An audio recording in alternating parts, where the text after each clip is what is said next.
My in-laws beat me to the ground and kidnapped my baby after I got into an argument with my mother-in-law, so I called the police, and now my wife is begging me to drop the charges before her brother gets beat by the law. Posted by you/throwaway_bruisedigo. I, 33M, met my wife, 33F, in college. It was a long-term physical relationship that turned serious at the end of our senior year. After graduation, I didn't have any plans, so I decided to move to her hometown, a major southern city. I didn't know anybody, so we were together 24/7 and moved in together within a year. During this time, I met her family a few times. She had a huge extended family where her mom, Sharon, was the matriarch. Her dad died in a workplace accident, and her mom received a lot of money. She was smart, invested it well, and is doing fine financially.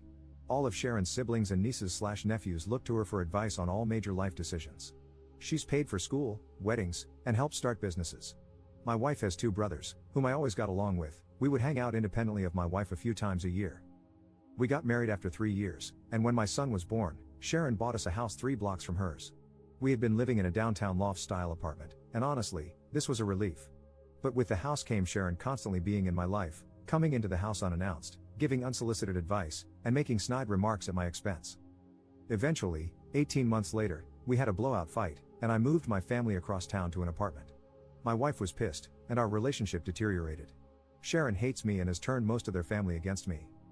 I didn't attend any of her family events for over a year. My wife still saw her family, but because I wasn't invited and they were over 30 minutes away, it was much less frequent. Sharon went from seeing her grandson almost every day to once a month, which made her hate for me go through the roof. The incident. My wife had to work, and I was asked to take my son to his cousin's birthday party. The party was at Sharon's house, and if it hadn't been for my son's first cousin, who is only 6 months apart in age, I would have said no. It was tense the moment I walked in. The father of the birthday boy, my brother-in-law, greeted me, but no one else spoke to me. I didn't mind and sat in the corner on my phone. This apparently pissed off Sharon because she thought I was being rude. An argument ensued, and I announced that I was leaving with my son. Sharon said, "You can go, but my grandbaby is staying." At this point, I lost my cool and started cursing her out. I woke up on the front lawn. Apparently, my 2 brothers-in-law beat the hell out of me in front of my kid. 2 of her cousins were helping me up and told me just to leave. I immediately called the police and reported that I was assaulted and that my child was kidnapped. The police arrived, and both brothers were arrested. Sharon lost her crap on the police, and my wife arrived as her mother was being arrested for refusing to release my son. Her mom was eventually released, but her brothers were arraigned on assault charges. The father of the birthday boy had a prior assault charge from college, so he is facing serious consequences. My wife is mad at everyone but asked me to drop the charges. I not only refused but also got restraining orders against all 3 of them. Her mother is no longer allowed to be near our child, and her brothers have court dates early next year. Last month, my wife moved out of the house, and we are now headed for divorce. Yesterday, she came to me with one last offer, for us to move to another city and start over, but only if I drop the charges against her brothers and remove the restraining order on her mom. I told her I would think about it, but I believe I'd rather get divorced. I honestly want to keep my family, but I don't believe she'll ever abandon her family for me. If I drop the charges now, I doubt I could bring them back later. Am I wrong for not trying to save my family? Edit. This blew up overnight. My wife's cousin DM'd me because she found it. She was there that day and told me to add some more context because her family is getting railed in the comments. She's right, so here are a few more things. I don't think anyone is evil in this situation. Everyone loves Sharon and her advice except me. She's not a mean person, but we are polar opposites in many ways. My wife is the baby and only girl, so I'm sure that has a lot to do with our conflict. Sharon losing her crap on the police was uncharacteristic, and even I was surprised. My wife is a great mom and partner, but her inability to be independent of her mom's influence is our issue. She is mad at her brothers and isn't talking to either of them. She's also mad at her mom for starting the argument and refusing to release our son. She's just trying to find a middle ground. I genuinely think she hopes a fresh start can save our marriage. Until we moved into that house, I would say our relationship was good. As far as her brothers and the assault, I remember the first hit, but I was dazed immediately. The last thing I remember was flailing like a child while getting hit a few more times. What I don't remember is my kid screaming to stop hitting my daddy and then picking me up and dropping me on the lawn like trash. I have to acknowledge that my pride hurt more than my bruises. I genuinely liked both her brothers, and to be fair, F you and Beach came out of my mouth when I cursed out Sharon. I'm not 100% innocent. This is the South, so the police even said, "What did you expect to happen?" I don't know if stopping pursuing this would prevent it from happening again or not. Relevant comments. Commenter. Pressing charges isn't a thing, the state decides. Ops response. I just want to comment on this because it keeps coming up, you are 100% right. In the initial confrontation, the cops asked if I wanted them arrested, and I said yes. I was more bruised than bloody, and they were willing to let it go as a family dispute. That's where the "what did you expect to happen" conversation came from.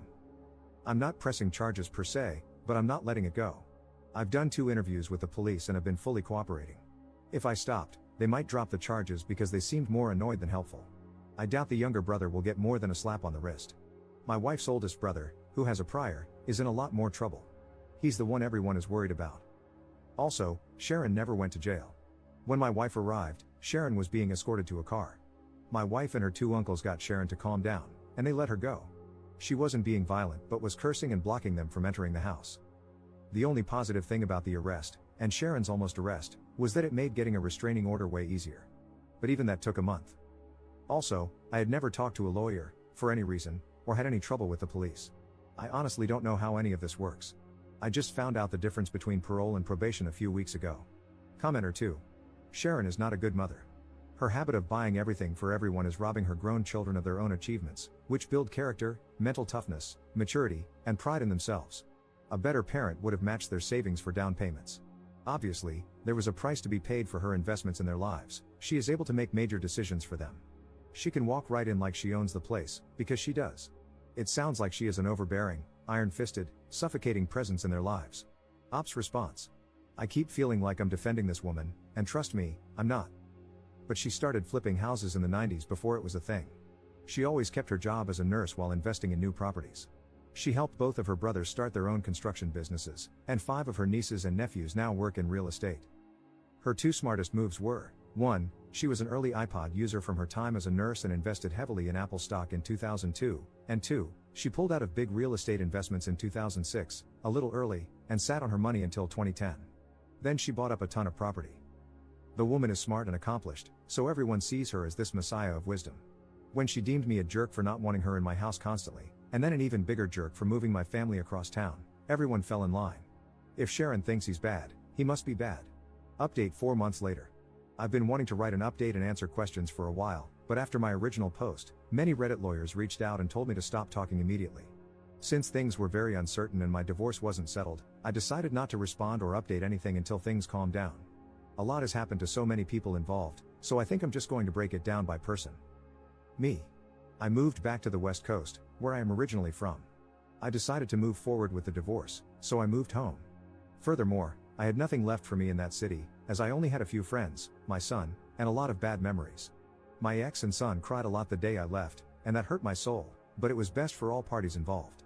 So, I moved back home to be around my family and my support system. I got a good paying job, and I'll be subletting a 2-bedroom apartment starting next month. My son spent the holidays with me, staying with my parents, and I plan to see him on Easter. Going forward, as laid out in our custody agreement, my son will stay with his mother until he is 12. I'll get him for Easter and summers, and we'll switch Christmas and Thanksgiving every year. When he's 12 and needs a father figure, he'll come live with me until he is 18. I talk to my son every day on the phone for at least an hour, and I'll try to fly out there a few times a year. I can't shake the feeling that a piece of me is missing, and I wish it was just my son, but I miss my wife too. My ex-wife. So, the divorce is basically settled, and I obviously didn't move away with her. In the end, she saw my post and the comments and realized that she shouldn't have asked me to stop pursuing the case. She asked again, saying we could move and just get away from her family. Too much had happened, and our relationship was a shell of what it once was. We both said and did things we forgave but can't forget. I wish this were a movie and I could just say, love conquers all, or screw her, she is evil, but that isn't real life. I'm torn between both loving this person and knowing we aren't right for each other. While she didn't want to move forward with the divorce, she didn't fight me on it either. We were able to settle everything without lawyers and only use them for paperwork and fine details. We talk daily because of our son, and she says she is doing well, but the last time I FaceTimed her, I could tell she isn't eating. My sister said it's post-breakup hotness, whatever that means, but she looks more sick than hot. She hasn't spoken to her brothers since that day and blames them for a lot of what happened. Her relationship with Sharon is also very strained, and they barely talk as well. Ironically, she is hardly speaking to the family she was so desperately trying to keep together. I honestly wish she would talk to her family again because I worry about her a lot. People were very mean to my ex-wife, saying she was a terrible mother and wife. I think she lives for and would die for her family, and all her actions were to keep us together. She told me her 2 biggest regrets were moving into Sharon's house and moving out of our apartment. Those 2 actions caused most of our problems. She is a great mother to my child, and I will always have her back. The brothers. I didn't expect much in terms of punishment in this case. They both pleaded guilty to simple assault, which only carried minimal consequences. Both brothers spent a night in jail, received fines, and were ordered to attend anger management. The older brother had a prior incident that I mentioned in an earlier post. It was a bar fight in his early 20s, where he hit a guy with a bottle and was charged with assault. Since that case was over 15 years ago, and he's now married, a pillar of the community, etc., he was given probation for a year, and that was the end of it. Both brothers have partners in life, and the older one is married. I've known his wife for many years, and we've always been friendly. Because of the restraining order, both spouses reached out on behalf of the brothers to speak to me. I barely knew the younger brother's girlfriend, but since I knew the wife, I spoke to her. She said both brothers regretted their actions and asked me to lift the restraining order and not pursue charges. We had a brief conversation, but I simply told her that I don't forgive her husband and brother-in-law, and I'm moving forward with both. As we ended the conversation, I told her not to call me again, and I haven't heard from either brother since. I don't know anything beyond what my ex tells me, and she isn't speaking to them. Sharon. So, I did have it out with Sharon, and it went about as well as you can imagine. Here's a little backstory on our relationship. Let's start by saying my ex and her family are devout Christians who go to church weekly. I'm a lapsed Catholic who goes to church 3 times a year. I live a very moral and ethical life, but my belief system isn't centered on the church. Furthermore, I consider myself a moderate liberal, while her family are moderate conservatives. For example, I support the Second Amendment, and Sharon supported gay marriage. Ideologically, we were far apart but agreed on the important things in life. The real problems began when my son was going to be baptized. My mom wanted him baptized Catholic, while Sharon wanted him baptized Protestant. Lots of snide remarks about Catholics were made, but I let it go at the time. My ex and I decided to wait and let our son decide, which Sharon hated. When my ex started going back to church and I wasn't in attendance, that further widened the divide. Her family would go to Sharon's or someone else's house after church for lunch or dinner, and I either showed up later or not at all. Every time Sharon didn't agree with the decision we made as a couple, especially regarding our son, she would start leaning on my wife and pressuring her behind the scenes. We would literally make a decision, and she would go to her mom's house and then come back with a different opinion. The most frustrating part was that she stopped trying to talk to me at all. She would literally just call my wife and get her to change her decision. The big fight that led to us moving out happened when my son wanted to play soccer instead of football, but my wife's family is a huge football family. We agreed that he wouldn't play football because he didn't want to, and we had concerns about CTE. One day, my wife came home and did a complete 180, saying she had signed him up for football. We started arguing, and Sharon came into the house unannounced and joined the conversation, saying, "We decided it would be good for him." I got pissed and told them that Sharon was not my son's parent and that my ex shouldn't be so weak when her mom pressured her to do something we had already decided against. Then she said the words that sealed the deal: "My opinion should matter." I bought the house. That night, I started looking for a new apartment and never looked back. When we talked, neither of us raised our voices, but it wasn't a nice conversation. I started by apologizing for calling her a bitch, and she apologized for trying to keep my son without my permission. She flat out told me she wished my daughter had never met me and that I'd ruined her family, that her sons now have criminal records, one already did, and it's all my fault. She then started crying about not seeing my son and how she lost her only daughter. I told her she was manipulative and used her money to control the family, and that the only reason she didn't like me was because she couldn't control my decisions like she could with her weak-willed family. I also told her that she consistently overstepped her bounds regarding my child and marriage, and she put her own selfish interests ahead of her daughter's happiness. After spending an hour calling each other jerks in different ways, we ended things in the same place. In the end, I told my ex that her mom could see my son because Sharon loves him unconditionally, and he loves her. Call me stupid, but I think family is a big part of your upbringing. My mom isn't around him enough, and every child needs a good grandma. My ex said she has attended a few family events that were hard to avoid: weddings, funerals, Thanksgiving, but she leaves when her brothers come, and my son doesn't leave her side. Sharon has seen my son, and he has played with his cousin, the birthday boy from the original story, but for now, she's keeping him from the family. My son. He's having a hard time with everything. It's not the fight, he thinks we were wrestling. He misses me a lot and cries during some of our phone calls. He's in therapy, and all the sessions are about missing his dad and why we can't live together. It's been a few months, and it's slowly getting better, but we ruined his childhood, and I take my share of responsibility for that. The cousin. She is my wife's first cousin, but they are more like sisters.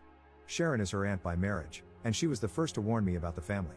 She was also eviscerated in the comment sections for having me add to the story.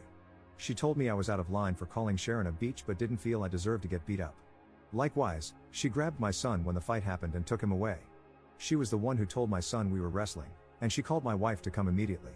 When Sharon was being handcuffed, the cousin came outside holding my son. I told her to give him to me, but she pointed at my swollen face and asked if she could hold him. I trusted her enough in that situation to care for my son, so I respected her enough to add those details. She didn't deserve the hateful comments either. Conclusion. In the end, everyone in their family read the original post, but due to the divorce and assault cases, no one directly contacted me except my ex. It wasn't a hit, to say the least, but I only care that it hurt my ex's feelings. I think seeing everything written out from my perspective opened her eyes. Obviously, some things were left out, and broad strokes were used to explain complex situations. In the end, she said I didn't lie, but she thinks I painted her family in a horrible light. We considered writing a joint update, but we aren't communicating enough to make that happen. I told my ex about this post and asked if she wanted to read it before I posted it, and she told me to write whatever I want. Nobody won here, we all lost. I'll try to respond to questions I think are relevant. Relevant comments. Commenter. I understand everything else, but did you really have to abandon your kid? Ops response. I knew I would get destroyed for this, but abandon is a strong word. I didn't abandon my son, I left for better opportunities in life for both of us, both mentally and financially. My chosen profession has more opportunities here. I was only there for my wife and child. My career picked up during the pandemic because I could work remotely, but in-office work is becoming mandatory again. I was already going to have to quit or move companies, so the timing was right. Also, my mental health is 10 times better now that I have left the city. For months, I gave my child fake smiles while trying to be a good father. I was a shell of the man I wanted to be. I'm still broken by what happened, but I'm in a better place mentally, and in the long term, I'll be better off financially. Adding more context in a different comment to the same question. I was responding to something else you wrote, but saw that you responded to this. Your assessment of my situation is understandable, but me working for less money and being constantly unhappy isn't good for my son. If I could have stayed in state, trust me, I would have, but the economy is screwed. I used all my savings to continue paying bills and lived with my parents for free to start over. Maybe I could have found happiness there, but I didn't see it happening. We are co-parenting the best we can. Commenter 2. Children don't need a father figure until they are 12 and stop needing their mother at 12? Ops response. Of course, a child is always better off in a two-parent household. We are now on opposite sides of the country, and as parents, we decided that having him split his year wasn't a good idea. Her brothers and I both started being rebellious at 12, so we decided that he needed to live with me full-time at that age. Commenter 3.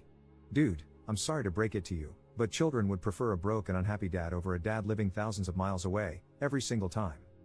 And as someone with older children, trust me, work won't make up for not seeing your son grow up. I would honestly try to swallow your pride and reconcile with your wife, who is clearly missing you badly, and suggest that you all move out to the West Coast. You will have plenty of opportunities to do so when you fly back, and this doesn't need to happen immediately. Ops response. Reconciliation isn't in the cards. Sharon was the root of many problems, but not the only one. Broad strokes over complicated issues. I wasn't broke, I was broken. My son deserved better than what I was giving him. Only time will tell how this turns out. If things go downhill, I would move back in a second, but I think this is my best decision for right now.